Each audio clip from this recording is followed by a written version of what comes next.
सहज उपाय परफेक्ट भागमाप सहित खूब कम समय आज आम तैयारी करवा रथयात्रा स्पेशल रसावली।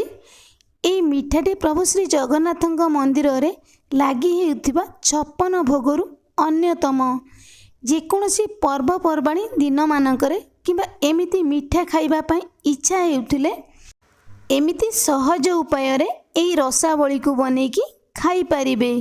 एठी आपण माने देखिकी जानी पारुथबे रसावली हमर केते नरम बनिछि।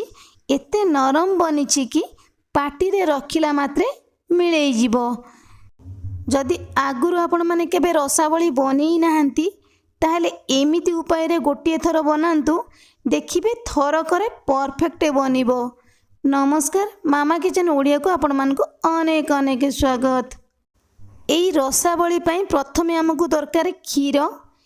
एठी मु फुल फैट क्षीर 2 लिटर नेइची, तो या जगह आपण माने गाय क्षीर मध्य नेई परिबे।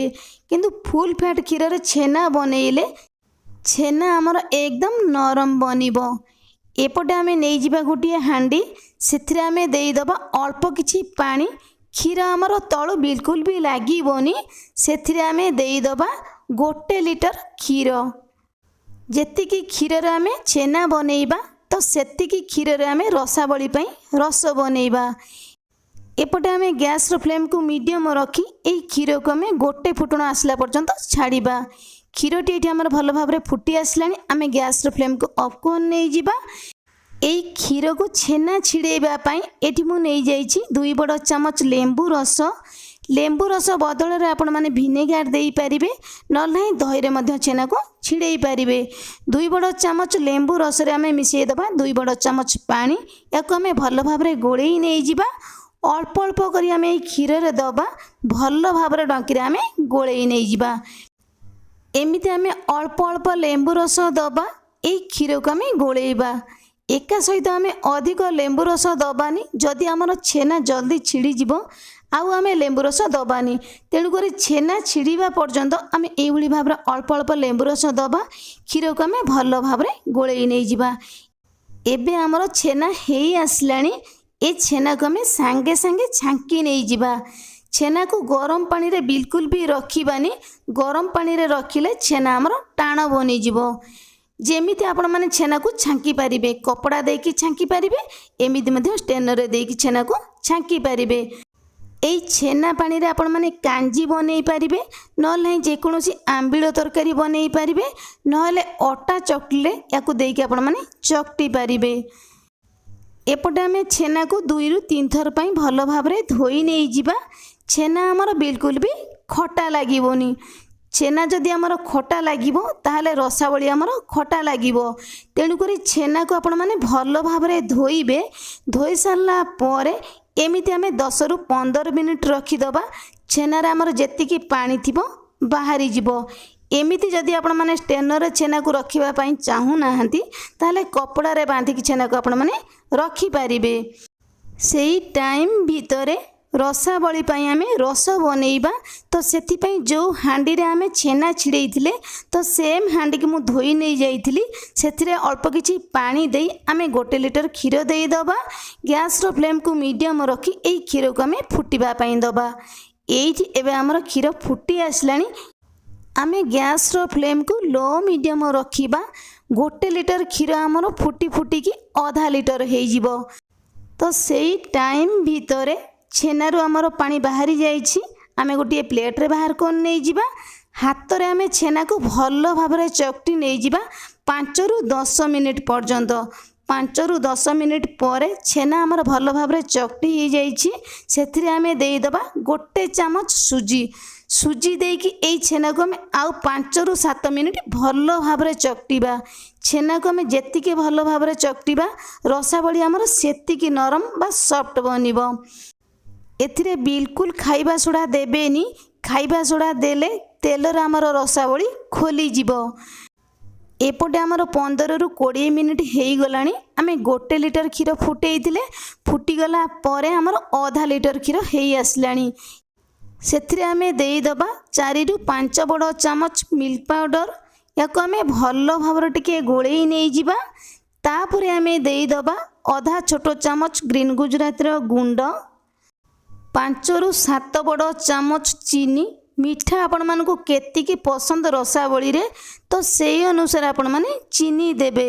गोटे चुटकी ऑरेंज फूड कलर ता जगह आपण माने केसर मध्य देई पारिबे। देले भलो देखा जिवो हमर रसावलीटी। जदि आपण मानकु पसंद देबे जदि आपण मानकु पसंद न देई मध्य पारिबे। याकु आमे ओ बेसी समय फुटेइबानी। रसावली पई रस हमर रेडी। गैस रो फ्लेम को आमे ऑफ कर नै जिबा। एबे आमे कोन करिबा ना ई छेना रो आमे छोटिया छोटिया बॉल बनै नै जिबा। जेतिकी बड़ साइज रे रसावली आपण माने बनेइबे तो सेई अनुसार ई बॉल को बड़ छोट करिकी बनै पारिबे। गोटे गोटे बॉल आमे दुई हाथ चक्की रे आउ टिके भलो भाबरे चक्की नै जिबा। एई भली भाबरे टिके प्रेस कर नै जिबा। जदि फाटिबो आमे हाथ रे टिके राउंड करिकी प्रेस कर नै जिबा। छेना बरा गुडी को हमर बिल्कुल भी फाटिबोनी। तो एई भली भाबरे सबु छेना बरा को आमे बनै नै जिबा। तो सेई टाइम भीतर एपटे मु कड़े की गरम कर नै जाइथिली। सेतिरे आमे देई दबा तेल। तेल गरम हे गला परे आमे छेना बरा को देई दबा। तेल को अधिक गरम करिबानी। तेल हमर मीडियम फ्लेम रे गरम होबो। जदि हमर तेल अधिक गरम हे जिवो छेना बरा हमर पोड़ी जिवो जहा कि हमर रसावलीटी देखिबा पई बिल्कुल भी भलो देखा जिवोनी। गैस रो फ्लेम को एठी एबे आमे लो मीडियम रखिबा 2 ରୁ 3 मिनिट। 2 ରୁ 3 मिनिट परे आमे एको लेउटेई नै जिबा। आउ 2 ରୁ 3 मिनिट आमे छाड़िबा। गैस रो फ्लेम को एठी एबे आमे मीडियम रखिबा। छेना बरा गुडी हमर बढ़िया कलर पळी आसीबो। एठी एबे हमर हेई आसलानी आमे बाहर कोन नै जिबा। एपटे आमे गरमा गरम रसरु घोडणी की बाहर कोन नै जिबा। संगे संगे आमे एई छेना बरा को देई दबा। याको आमे टिके गोळेई नै जिबा। संगे संगे गरमा गरम आमे घोडेई नै जिबा। तो सही सेम प्रोसेस रे आमे छेना बरा गुडी को देई दबा जेति कि हमर तेल रे धरिबो। गैस रो फ्लेम को लो टू मीडियम रखिबा 2 ରୁ 3 मिनिट। 2 ରୁ 3 मिनिट परे याको आमे लेउटेई नै जिबा। तो सेही भली भाबरे आमे आउ 2 ରୁ 3 मिनिट गैस रो फ्लेम को मीडियम रखिकी छाड़िबा। एठी एबे हमर छेना बरा गुडी को हेई आसलानी आमे बाहर कोन नै जिबा। एही भली भाबरे आमे सबु छेना बरा को बनै की रेडी कोन नै जिबा। गरमा गरम आमे ए रस रे देई दबा। याको आमे भलो भाबरे गोळेई नै जिबा। एठी आपण माने ध्यान रखिबे जदि रस आपण मानकर ठंडा हे जाइथिबो ताले आपण माने गरम करिवे। जदि रस आपण मानकर गरम थिबो ताले रस को बिल्कुल भी गरम करिवेनी। जदि अधिक गरम करके आमे ए रसावली की दबा ताले कोन हबो ना रसावली हमर रस रे बिल्कुल भी खोली जिवो। एठी हमर रस गरम अछि। आमे गोटे घंटा पर्यंत याकू छाड़ी दबा। गोटे घंटा परे आमे घोडणी की बाहर कोन नै जिबा। रसावली हमर केते सुंदर देखा जाउछि। रस मध्य हमर अधिक बहलिया हेइनी कि बिल्कुल पतला हेइनी। रस अधिक जदि बहलिया हेइ जिवो ताले रसावली हमर रस को बिल्कुल भी शोक करिवोनी। रसावली एमिति ही रहिले खाइबा पई बहुत बढ़िया लागिवो। एठी आपण माने देखि पारुथिबे गोटे रसावली नै हाथ रे प्रेस करके आपण मानकु देखै देबी। रसावली हमर रस रे एकदम भरपूर एते सॉफ्ट बनी छि कि पार्टी रे देला मात्रे मिलै जिवो। एठी एबे हमर रेडी। अति कम समय रे सबुठारु सहज उपाय रे परफेक्ट भाग माप सहित रथ यात्रा स्पेशल रसावली। एठी तो आपण माने वीडियो टी की फास्ट टू लास्ट जाय देखिले मु ए रसावली की केमिति कोन बनेइली। जदि आपण माने एमिति उपाय रे बनेइबे रसावली हमर रस रे भरपूर हे रहिबो। बिल्कुल भी फाटिबोनी कि तेल रे खोलिबोनी। ताहले बनांतु। केमिति लागिला आपनक अनुभूति मो सहित शेयर करंतु।